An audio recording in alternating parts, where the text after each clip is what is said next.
Hey, this is Sahil. You're listening to the Studio 21 Show, where I get to talk with the people designing the Bitcoin products that we all use every single day. My hope is that through these casual, walking, kind of flowing conversations, you guys get real-world insights on designing Bitcoin products directly from the people in the trenches. Today we have Paul Miller from Mutiny. He's previously been at Voltage, worked on a bunch of cool Bitcoin stuff like Fedimint, and even had a past life as a journalist, where he was a founding member of the Verge's podcast. He also happens to be one of my best friends here in Austin, Texas. So without further ado, here's my chat with Paul Miller.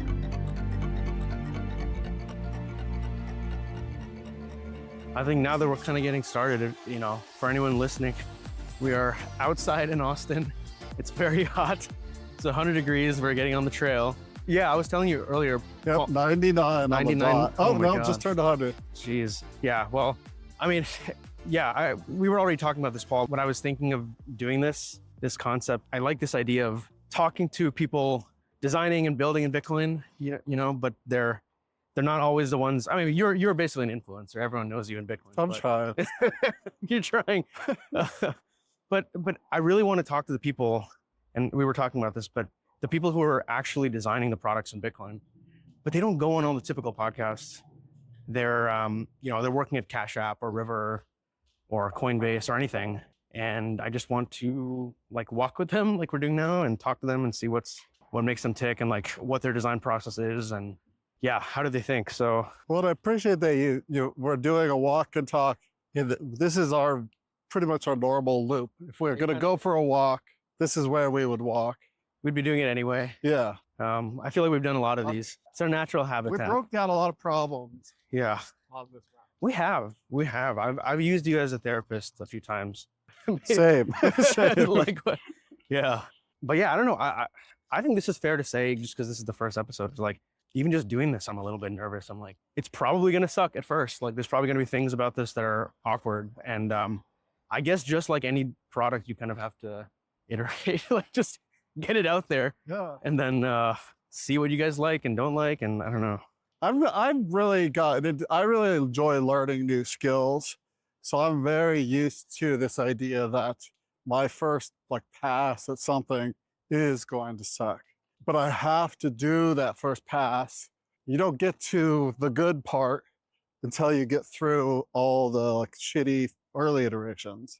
So I just learned to draw. And it's laughably bad. Early drawings are just, that's why I think a lot of people don't learn to draw, because they've seen themselves draw and it's so bad. Yeah. It's well, obviously I can't draw, but I've done this enough times that I've gotten through those early iterations, and getting to the other side is really satisfying. Yeah, that's one thing I've noticed about you. And I was just doing a little bit of, again, we talked about this. I don't want this to be an interview thing, but I did want to think about some questions that I have thought about asking you that I never really did. And kind of, you're talking about drawing and art, and I feel like you've gone through many different, I don't know, transformations, maybe the wrong word, but Transitions? Transition, yeah, it's 2024. No, I feel like you've done so many different things that to an outsider may seem not related. Yeah. But I feel like there's always a level of creativity. And by the way, we're on the trail. There's a lot of cars right now, so hopefully the audio is good.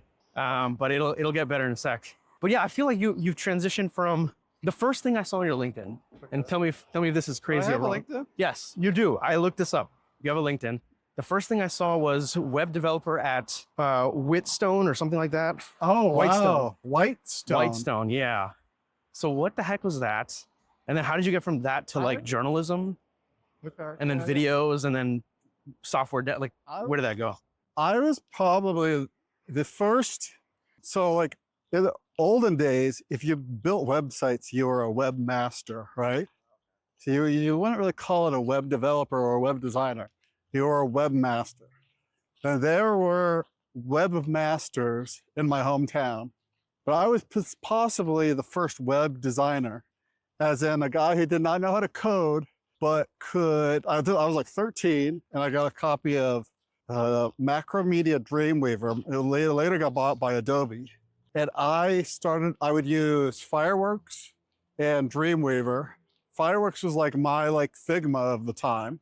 And you'd like make a website basically graphically, and then you'd chop up the image into little chunks and put them into tables because you didn't have all the power of CSS. So I made some of the first like designed websites in the Tri-Cities, Washington, because my dad had a graphic design company and I was like 13.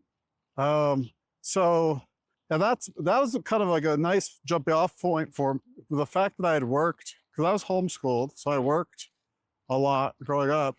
The fact that I had all that work experience, and I was like a theater kid.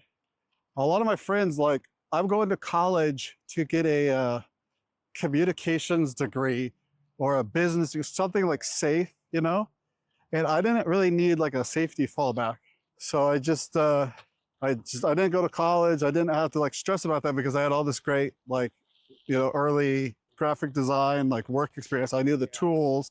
I knew I could get a job, and I have gotten jobs multiple. I've kind of come back to being a web developer like multiple times. Well, because your dad was in that, or maybe he still is in that world. So maybe that helped. So actually, one thing you said was you were, as a webmaster, you were like, I think you said this, you were like, oh, I was basically designing sites. So, I mean, one thought is like the eternal question of what even is design to you, because I have opinions on this, but like, what even is design? And I think a lot of people who will be listening to this chat, maybe in the future, like they're either new to design or they're not a designer yet, or. I remember when I was a writer and somebody said, oh, I know what writing is. You just like add a bunch of words to make it sound fancy. And I was like, no, that's not what writing is. Like, writing is clear thinking. And with design, I mostly think of design as I want it to look pretty, but I think I'm learning how to make design purposeful, which is, it's basically, yeah, it's similar in some sense to writing, of like, it's kind of a form of clear thinking. And so that's why, like, I end up trending to a lot of like joke or minimal, or yeah, I like to play around with designs because I think the idea needs to be played around with or something like that. I rarely feel the confidence to put out like a truly polished, great design, because I don't quite feel like I'm typically dealing with like the truly polished. Design really creates an expectation, you know? And I feel like this happened with Mutiny a little bit. I've been working on this while design kind of created this certain expectation of what Mutiny was. I think there was actually a mismatch. So like, I liked Mutiny aesthetically, but I don't think I quite landed that clear thinking aspect of, is the design communicating what this product actually is? Not what it aspires to be or what I want you to think it is, but what it actually is. Okay, so I want to dive more into Mutiny in a sec, but I want to tie it back to basically your early days, right? Because Sure. We're talking about the webmaster, and then we talked about like what is design. One thought I wanted to run by you, and it kind of sounds like you're on the same page, was just like, when we're talking about what is design, it's almost like you said, it's a way of it's thinking clearly, it's a process, and it almost feels like that could apply to anything that you've done in your career, starting with a webmaster to journalism to, I assume you were making videos, you were podcasting. There's probably a through line there. I don't know. Does that resonate at all? Yeah, or not really. I feel like the through line is like, I kind of have this quest to like understand everything, kind of to integrate everything, and that's all related. Everything rhymes with everything else, and everything is kind of a type of a thing, and so I'd say that's kind of the, like, when I'm doing something that, like programming, or I'm writing, or like when I was doing the podcast thing, it was just like, how do I learn how to be right more often? How do I like predict the future more accurately? And integrate. I think you said something, you said integrate. I like that word a lot. It's, you have all these different things going on, and I feel like a lot of the job of a designer, in whatever word, whatever form that designer is, you're integrating a lot of these different problems or different issues into a final solution, which, even just from my perspective right now, that's a lot of what we're doing at Foundry is we have all these new things that I can't even talk about. There's just new areas that Foundry wants to get into, and then integrating all those problems with some decision-making framework. Like, how do you decide to do this versus not do that and solve these problems versus that? So, and it sounds like that applies to anything really. I mean, there's like a woo-woo, like bullshit artist version of this where a designer like takes you on like a retreat, and then you like, you do brainstorming sessions, and it's just to make you feel like you're participating in a decision-making process, but really they're just like figured out a way to 10x the way they bill you for logo design. But I mean, I just did this with Lisa and Dusty are working on this idea, and they asked for some design help. So I went and hung out with them, and we talked about it. And I basically just like, I kind of kept on trying to get out of them, what is their end goal? And then like, I think vibes, I know you love vibes. I like mood boards. And I feel like people who don't do a lot of like design thinking don't understand the reason for a mood board. But like, I like using even something like Pinterest, where you're just kind of exploring things that like have some kind of equivalence, you know? And like, you know, like I want this to feel, you know, cozy, like a cup of tea in the morning, or, you know, like teasing that out of somebody. What do you feel like, because I agree with you. I strongly agree with everything you said. When you were doing this project, what do you feel like that got you by just getting the vibe? Was it like a direction? Was it It's like you're creating like a fictional universe, and you're creating the rules of the magic system. Like ultimately the rule, it's a magic system. You're allowed to do absolutely whatever you want. But if you don't have some sort of rule set, if you don't have constraints, you need the constraints. You need constraints. Well said. So like you're trying to like tease constraints out of the client. Now those constraints like are informing the design decisions, instead of just like making a design decision based on, do I, the designer, think it's pretty or not? That's a good point. And I feel like that applies to anything from branding to even just like product design. I know for a fact, like when I'm designing a feature or building a product, I start with basically a mood board, but maybe of inspiration of other people who've solved this problem in a certain way. It's like, it's just like an initial dumping ground of the vibes. It's like, this is kind of, if I squint, this is the direction I'm trying to go for, I think. So yeah, I don't know where I was going with that, but yeah, Well, I think that's, because I mean, I think that's a very common problem for writers, and I think for designers as well. Like the most intimidating thing is the blank page. When you're like starting with nothing, yes, it's very hard.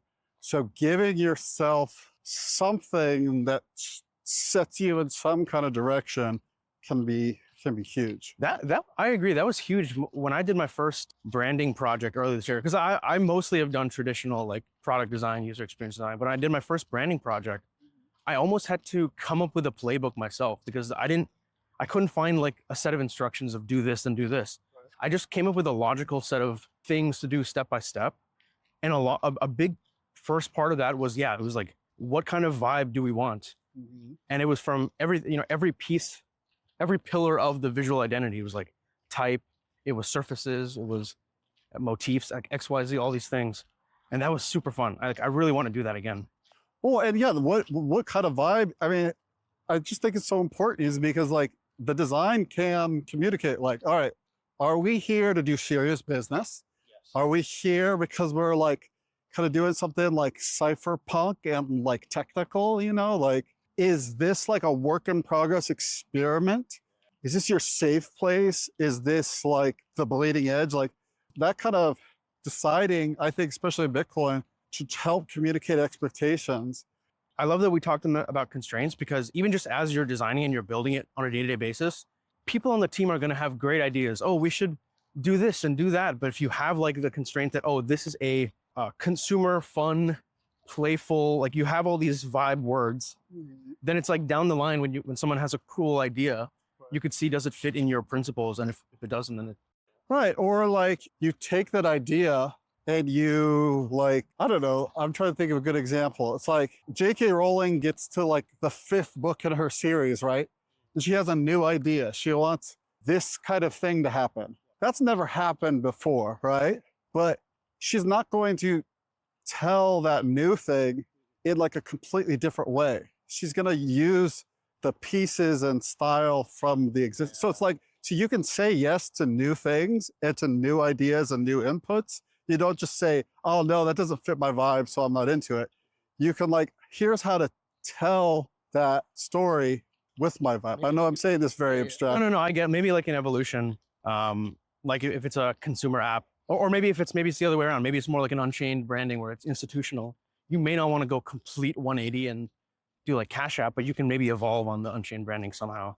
Well, one thought I wanted to come back to. I know we're kind of going all over the place, so that's my bad. But we were talking about Whitestone, which I assume was kind of related to your dad's stuff or just graphic design. Yeah, Whitestone is the name of his business. It's a graphic design business, and it's something from like, I think the Book of Revelation, like I'll give you a white stone, and it's something along those lines. It's a nice name, yeah. But so he has more of a traditional graphic design background, as far as I can tell. Yeah, he started out with like an X-Acto knife. Like, you know, the old school graphic design was you're basically doing like a collage project, and then you'd photograph it. And you photograph it in multiple steps to do, you know, to composite things.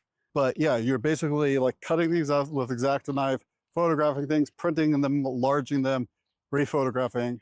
So he had all that going on, and then somebody showed up. They like got Photoshop at his business, and he decided, I'll be the guy that learns Photoshop. And yeah, that kind of launched his whole career. I wonder if you feel like, not that everyone can't learn taste. I don't think it's like inherently something that you have or don't have. I think you can be exposed to it and learn more. And that's why we do things like Design Club, where we try to expose people to good design. But do you feel like you got some taste through your dad? Because I feel like, just knowing you for as long as I've known you, I feel like you do have good taste. Oh, thank you. I believe I have good taste too. I always think of the Ira Glass thing, where you typically get into something when your taste far exceeds your ability in it.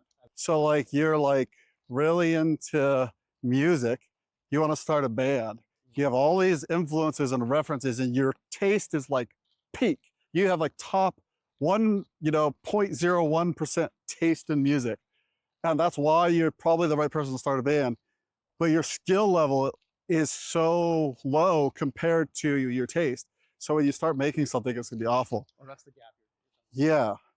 And so you want to start bringing your skill level up towards your taste, while also understanding that your taste is so good that you're setting a high bar for yourself. You know, it's like a compliment and a cell phone at the same time. It's like, you are so like, I always felt like with design, like I never liked my dad's aesthetic. And my dad had an aesthetic that was very popular with the local community. He's a small business serving small businesses, and people loved his work and they were very happy with it. And he had his own influences. We used to get these communication arts, which is like this huge chunky print magazine, like a quarterly or something like that. And it would just have a collection of all like the best graphic design works of the past little while.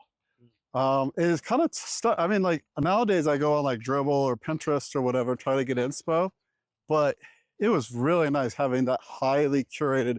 So I would look at this, I would like hang out at Whitestone reading these communication arts things and like, oh, that's beautiful. That's beautiful. I like that. I like that aesthetic. And then I'd see my dad's stuff like, eh. But then when I would try to do something, I'd always go, oh, I'm just going to be really minimal. But I didn't know the basic building blocks. I didn't know the language. And so like, it really wouldn't turn out very well. And so I wouldn't really call myself a designer. I'm like really a front end guy. And when I have to do design, I just have to fiddle with it a long time. I can't handle having a lot of elements. I can't land that plane. I have to like keep very consistent spacing. I have to have very few font sizes, very few fonts. I have to really, really, really constrain myself to get anything I even like the look of. So yeah, all this talk about design, I still don't really think of myself as much of a designer, but I think I at least have enough of an eye that I can implement designs fairly accurately. I can like, oh, that guy is like, that's not bold, that's semi-bold. I mean, Figma makes this great. It shows you the exact, weight. Yeah, so it feels like you, even if you don't think of yourself as a designer, which I don't know, that's a whole different conversation because there's a lot of I don't know, these days there's like what do they call it, UX engineers or whatever they call it. Design engineer. Design, that's what I was looking for. Design. I like the term front end. Front end, yeah. No, I think that makes sense. But yeah, it makes sense that you have an eye, you have taste, and then if you work with maybe someone who's more in the weeds on the design side, that seems like a superpower. Yeah, that's when it's very good for me.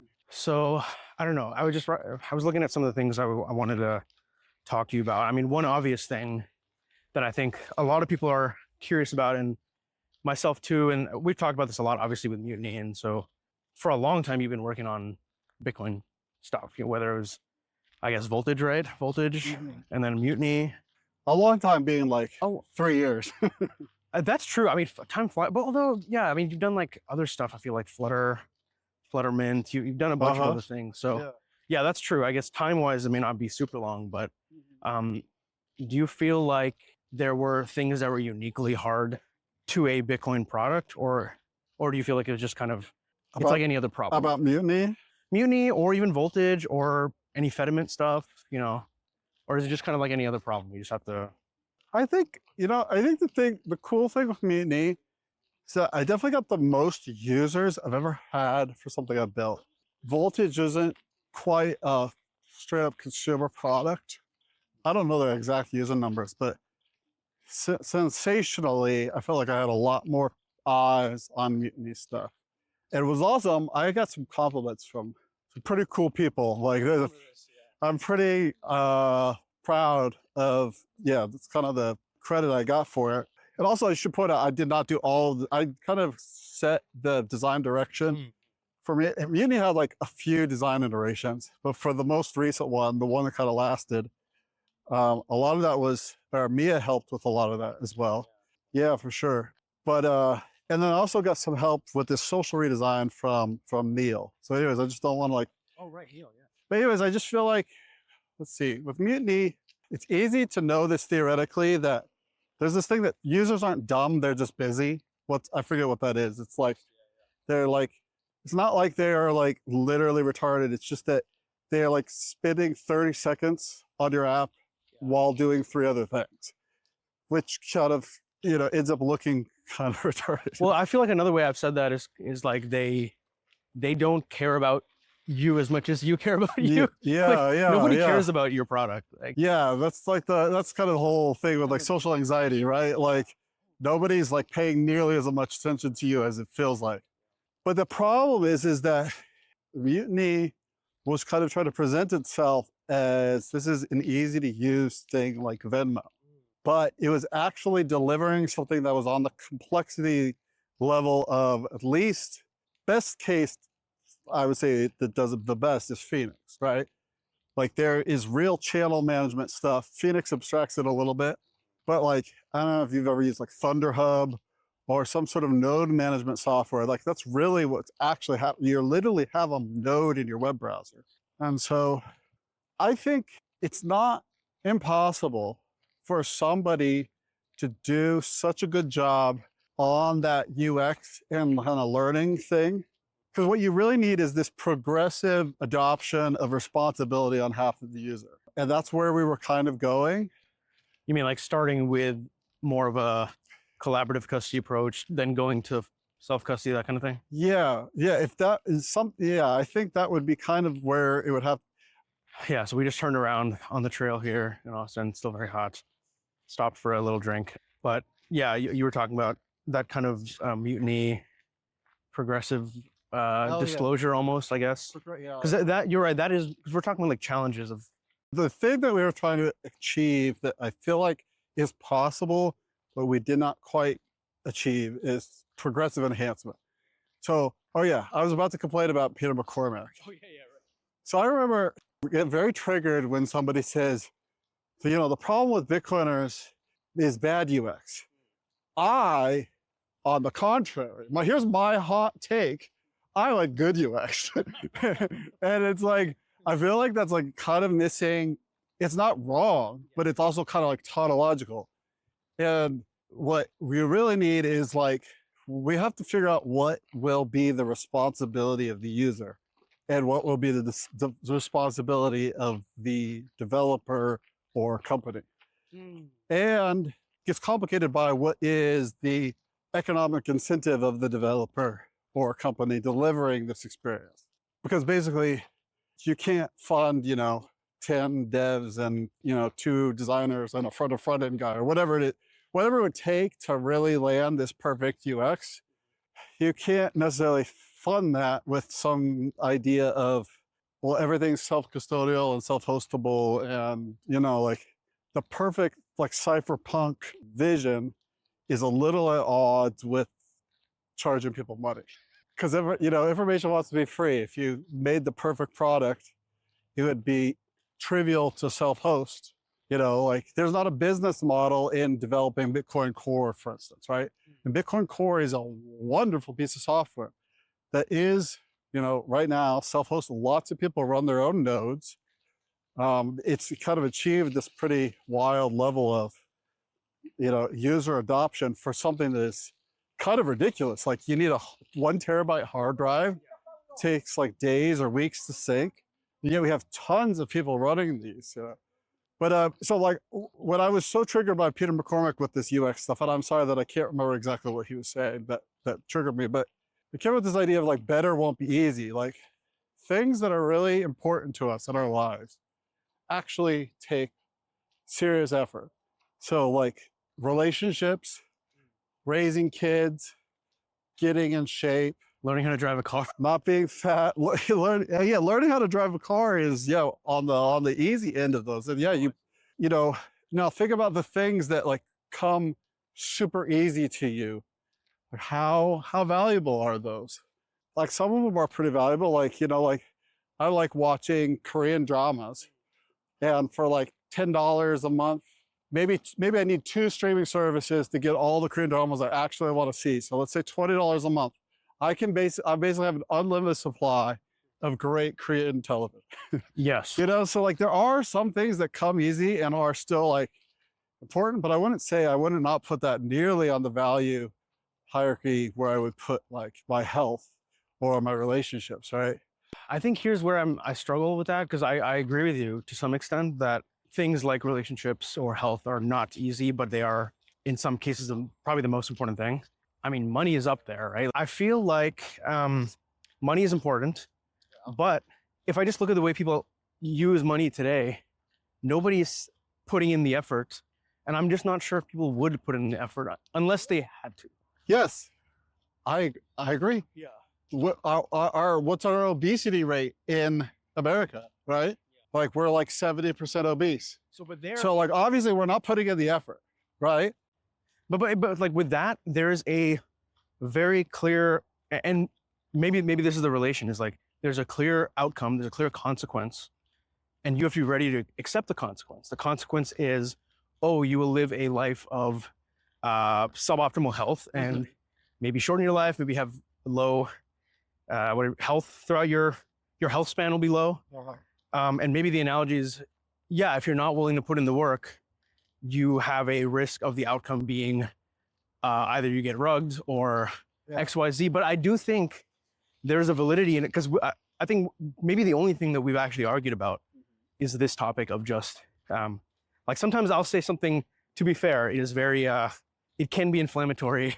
I've definitely said things like, just make it easier, or just do that simple thing. And it's just make, I can tell that just make it easy. Yeah. And I do think there's something there where approaches like a BitKey from Block, it's not optimal in every way, right. But I think that there's something to be said about who are you actually targeting? Who is the audience that I'm actually wanting to build for? And then just being honest about it.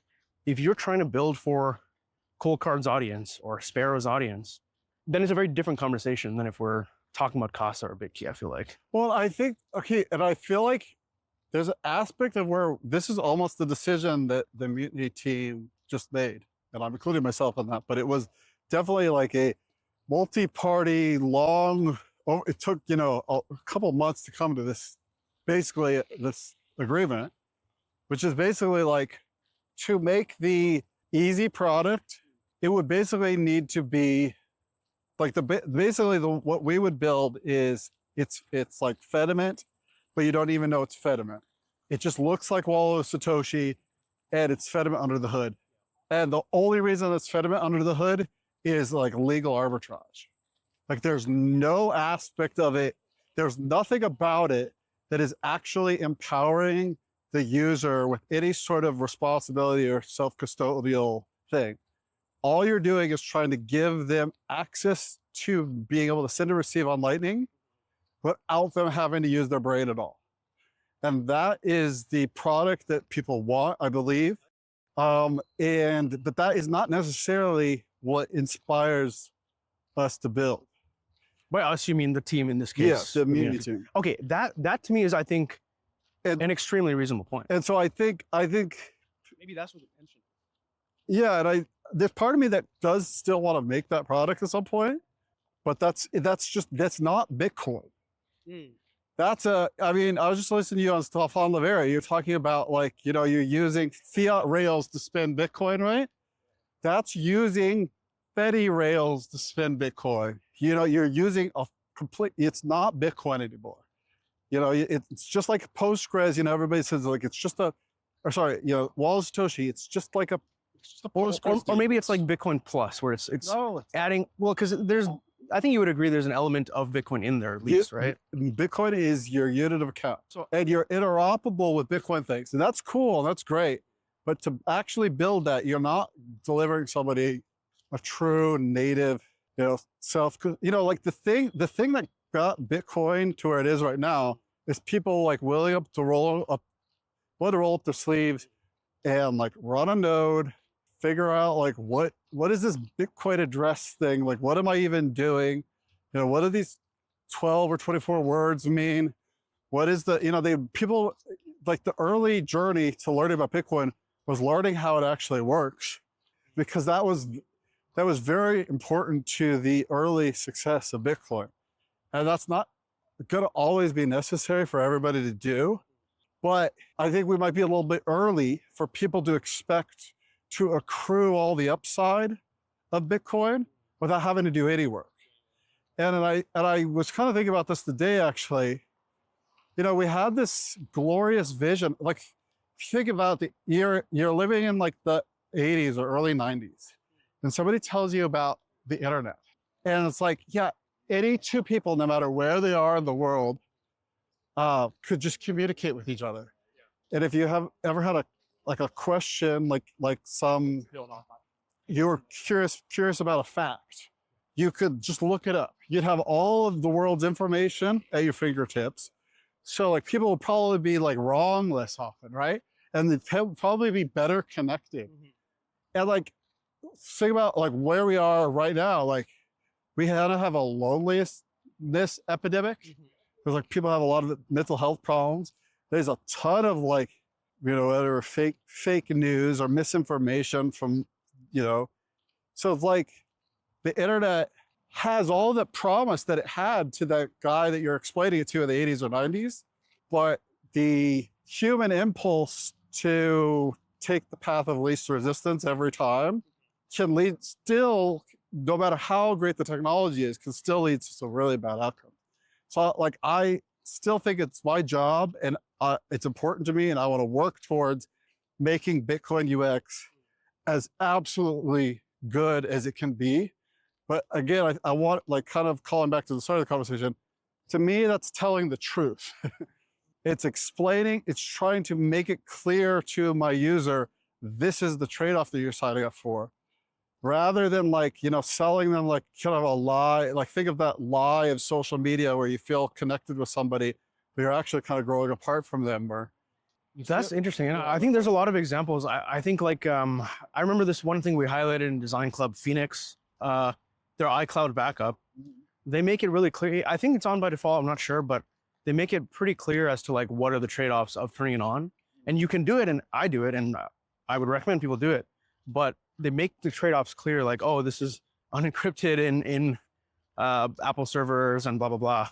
So I don't know if I necessarily agree with that, but I hear your point. And that seems like a big, I don't know if tension's the right word, but friction or tension in like builders in Bitcoin in general is this friction between telling the truth for like you said, for lack of a better phrase, I guess, but just like being honest about the trade-offs versus like this ideal world of 20 years from now, what do we want it to be just experience-wise? So yeah, I hear you there. And actually one of the things I wanted to ask you about was like, if you had any hot takes Okay. on Bitcoin design.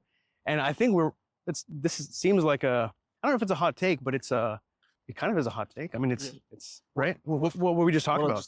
Yeah. I mean, this is I think it's a hot take. I'm trying to think if I've ever actually written that out, or if I think I recorded a podcast about it, like a solo pod. I think it's worth talking about. The better won't be easy stuff. Yeah. I still don't know if I'm on board with it, but I hear you and I respect that point of view. I just don't know if I'm totally convinced, but I do think that is like a interesting perspective of just like the truth versus abstraction. And maybe it's like over time they converge to some sense. I don't like the abstraction becomes the truth, maybe. I don't know. Or maybe just the truth becomes more real. I don't know. But I think the important thing for us to figure out is what level ultimately will be personal responsibility. Because like there are things that I can do on your behalf. Like I could cook you a meal, right? Now you've got a meal and you can eat it. That's pretty delegatable.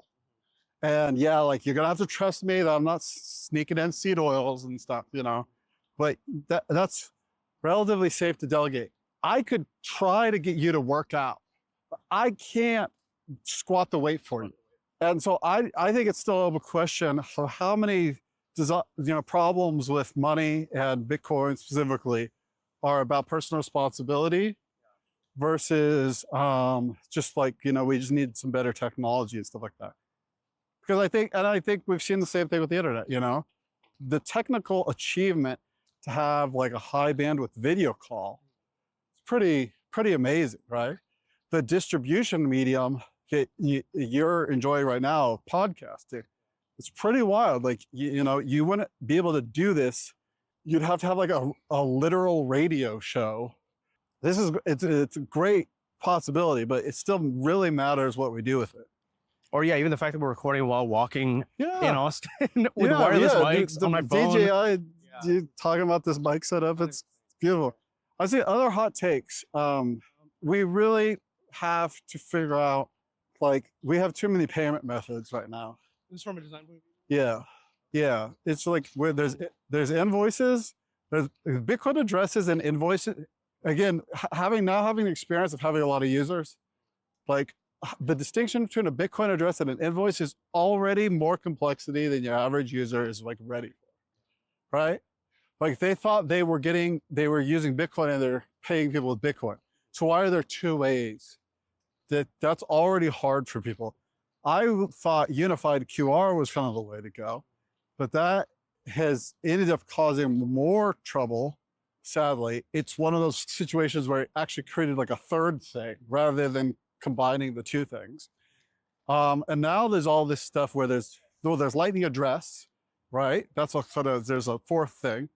Now there's Bolt 12 stuff. There's Bolt 12 offers. And then there's a thing that looks like Lightning address, but actually resolves to Bolt 12.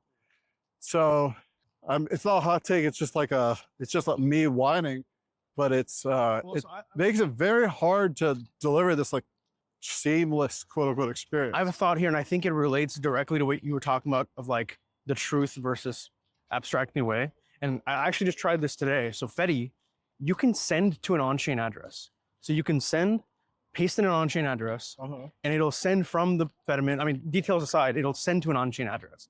Now, there's nowhere in the UI that says paste a Lightning invoice or an on-chain address or this or that. No, it just says, I think it's something like paste address or something like that. And whoa, I'm magically abstracting everything else away. I don't care if it's a Lightning address, an on-chain address, this or that, or whatever it is. It's something, it's a Bitcoin payment.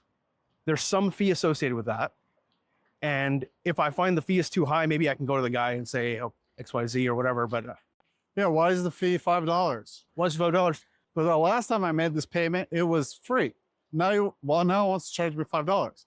Why are you trying to ruin my life? And Sahil? No, don't blame me. No, but I think maybe there's a solution there too. Like maybe there's an in-context solution to that, where if the fee is higher than X% of the payment, show like a little banner that says, hey, but that's when you expose it. That's, oh, now this is an on-chain address. But I think my point is I love that experience of Fedi where it was just like, I didn't have to think about, this is just Bitcoin.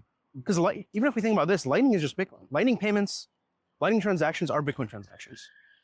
Maybe Some that's, people like maybe to that's, say that. some people, I like to say that. It feels good in your belly. It does feel good. It feels so great. It really does. Maybe that's a hot take from me. But I don't know. I think that's an example of like where I don't really care about what's happening. And my hypothesis would be most people don't care. And they're just trying to make a payment to buy a thing. Right.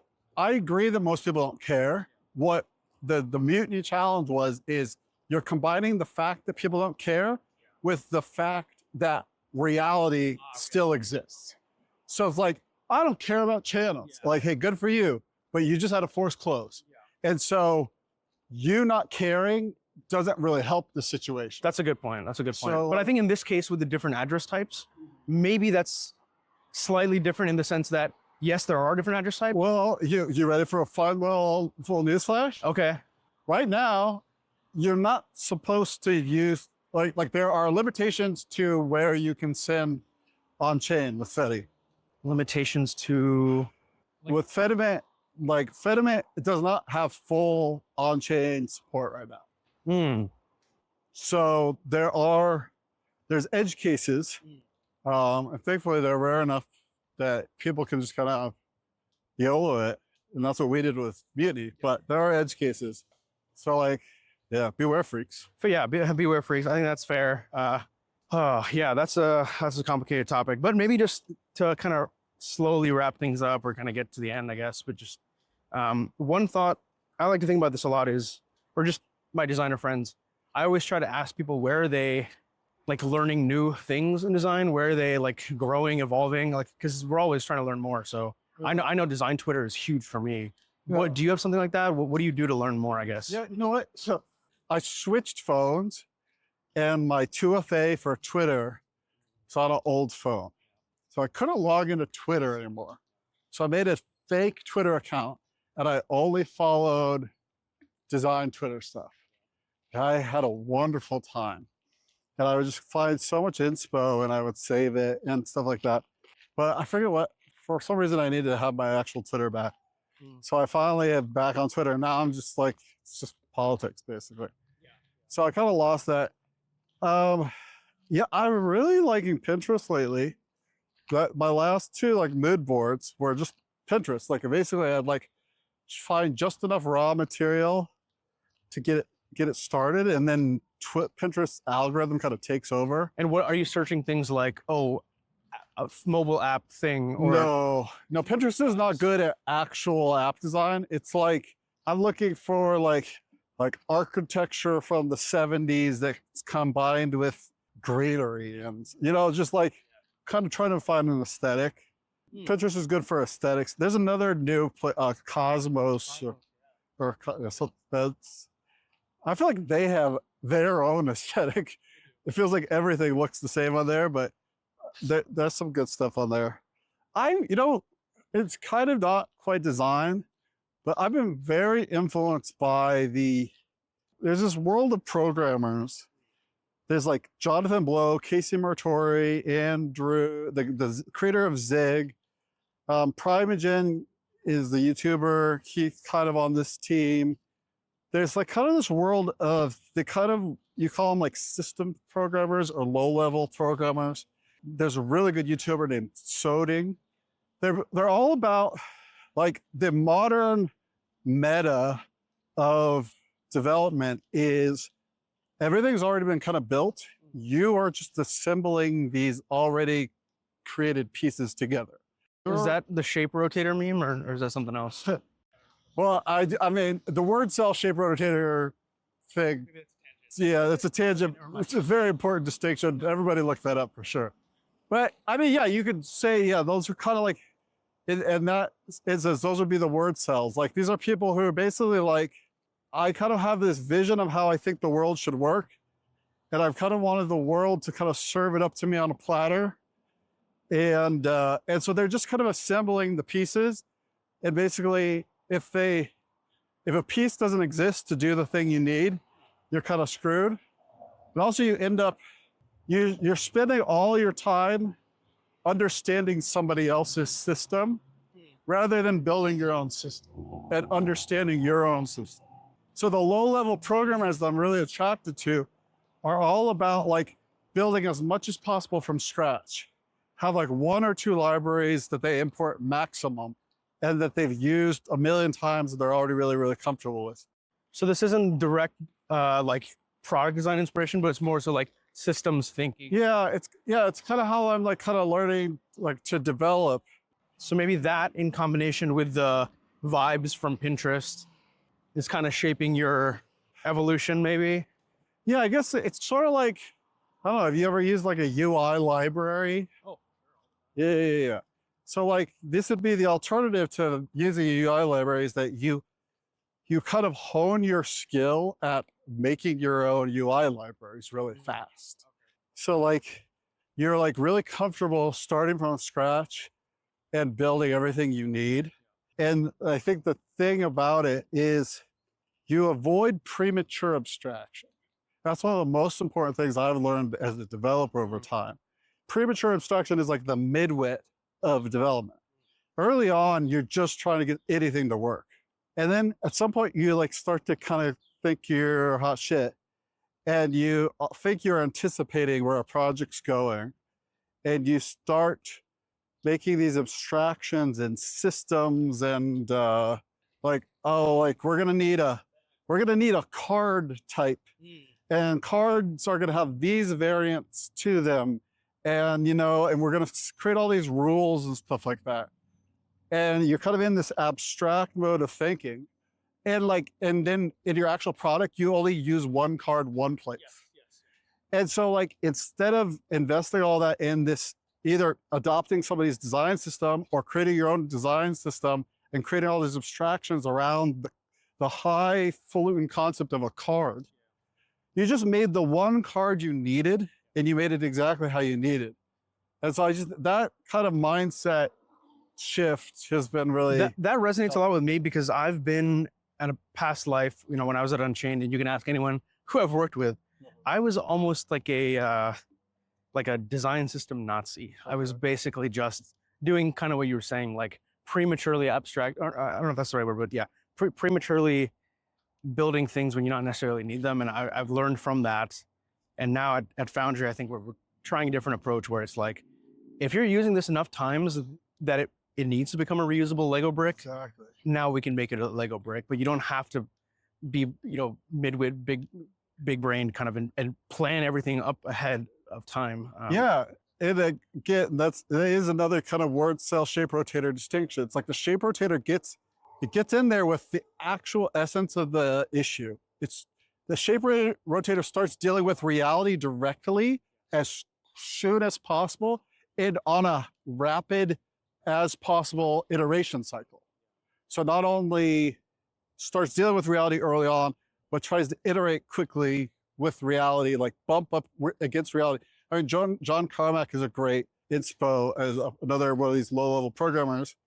And he always talks about when he starts a project, he's trying to prove that's impossible as quickly as possible.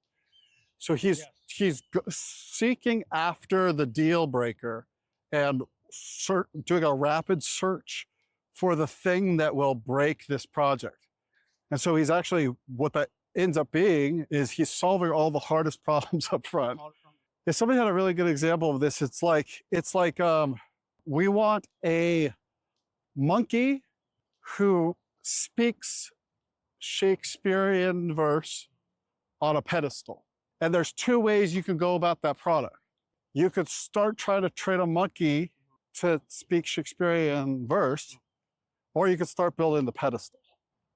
Right? I'm not sure I completely follow that. See, what's the pedestal? The pedestal is... So the product just has 2 requirements. One of them is highly achievable. It's a pedestal, right? Yeah. It's like it could be literally a stool or whatever, right? We know how to ship a pedestal. So there's an inclination when you get a project, hey, I know a lot about pedestals. So you just start working on the pedestal. I'll figure out this monkey thing later on. But really, the thing to do is, okay, one of these requirements actually seems absurd. I need to like dig into this because it might actually be impossible. Yeah, I feel like that's a lot of what, if I just take that idea of, it sounds like you're talking about like de-risking too, because that's even when you're designing a feature, even at just like the architectural level of design, you're trying to de-risk as much as possible. You're trying to figure out like what are the biggest risks. Maybe just like one more lap here, and then call it a walk. Yeah, I think we're kind of reaching the end of the walk here. But yeah, dude, I feel like we could do this again, and we definitely need to do this again. We need to. I mean, I have talked to you for hours, and I feel like I could continue to talk to you for hours. Got a lot of about opinions. this. Yeah, I think we both have a lot of opinions, and I think, yeah, I always appreciate talking to you, and yeah, I consider you one of my best friends. So I appreciate you. I appreciate you being on the first. You are one of my best friends. Yeah, yes, yeah. And so yeah, I appreciate you being on the first. Assuming this audio goes out well, and I actually decide to publish What it. is okay? Let's design thinking. Yeah. What is this podcast trying to achieve? Like, what are its goals? Yeah, I think that's a fair place to wrap up. Is basically just like I'm trying to talk to designers who are actually building the products that we're using on a day-to-day basis, and then just give them an opportunity to talk about their thought process, their design process, where they struggle with, what works well, what doesn't work well, because oftentimes they don't have the opportunities like influencers like you get to be on Marty's podcast or whatever, right? So primarily, and like who accrues the primary value from it? I think anyone, frankly, building in Bitcoin or who wants to build in the space. So if you're new to being a builder, or you are currently a builder, whether you're a friend developer or a PM or a designer, or you want to be one of those things, that's what I'm thinking. I mean, it makes a lot of, even from my point of view, right? There's probably a lot of lessons that I learned. I mean, it's hard to learn a lesson from somebody just telling it to you. Yeah. It's usually easier, or not easier, but it's usually more effective to learn it yourself.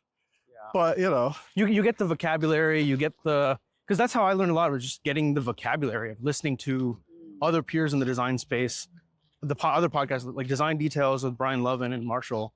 I've listened to them for years. I've had them in my ears for so long that I just learned how the vocabulary of being a product builder. And that's a really good point. Like that, all this systems programming stuff, I'm also drawing from like influencers in the programming world, like they're YouTubers and podcasters, right?